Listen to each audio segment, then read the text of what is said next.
पति पत्नी का झगड़ा, दिल छूने वाली कहानी। संयुक्त परिवार के एक पति पत्नी में काफ़ी बड़ा झगड़ा हुआ।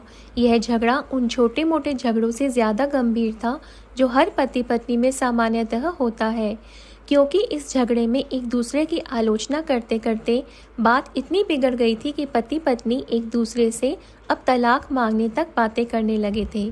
संयुक्त परिवार के बाकी के सभी लोग बहुत परेशान हो गए और वह सब किसी तरह इन दोनों को समझाकर इस झगड़े का अंत करना चाहते थे। जब सभी के प्रयास काम नहीं आए तो वे लोग पति पत्नी के इस जोड़े को घर के सबसे बुजुर्ग सदस्य यानी दादाजी के पास लेकर गए। जब दोनों पति पत्नी दादाजी के कमरे में प्रवेश किए तो दादाजी ने उन दोनों को बैठने के लिए कहा और फिर पूछा कि बताओ तुम्हारी समस्या क्या है। दोनों पति पत्नी एक साथ बोल पड़े और एक दूसरे पर आलोचनाओं की झड़ी लगा दी। जितनी कमियां पत्नी अपने पति में गिना रही थी, उससे ज़्यादा कमियां पति भी अपनी पत्नी में गिना रहा था और कई मिनटों तक यह सिलसिला चलता रहा। दादाजी ने भी इन दोनों को नहीं रोका और इनको अपना अपना गुस्सा एक दूसरे पर उतारने दिया। आखिर में जब दोनों एक दूसरे की बुराइयां करके थक गए और शांत हो गए, तब दादाजी ने उन दोनों से कहा, अब दोनों एक दूसरे की कुछ अच्छाइयाँ बताओ। जब अच्छाई बताने का समय आया तब दोनों ही पति और पत्नी एकदम से चुप हो गए। शायद गुस्से में उन्हें कुछ याद नहीं आ रहा था या फिर गुस्से की वजह से ही वह एक दूसरे की अच्छाइयाँ बताना नहीं चाहते थे। दादाजी ने यह बात भी महसूस कर ली।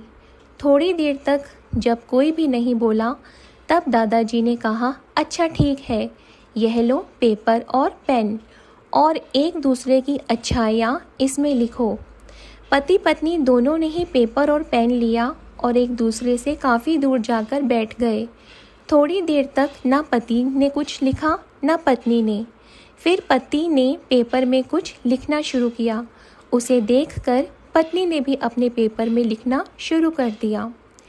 ऐसा लग रहा था जैसे दोनों एक दूसरे से कंपटीशन कर रहे हों।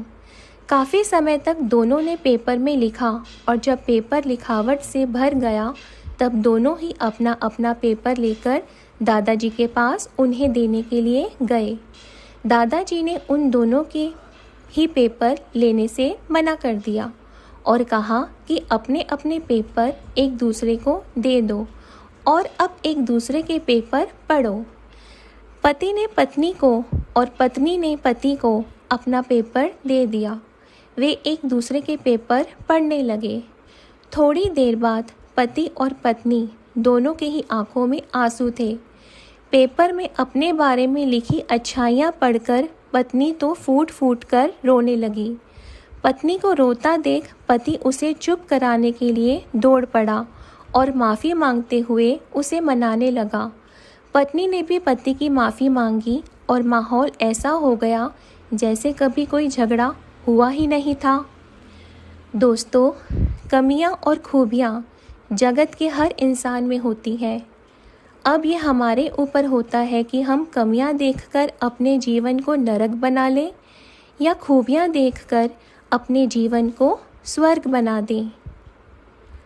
आशा करती हूँ कि आपको यह कहानी पसंद आई होगी। कृपया करके कमेंट ज़रूर करें।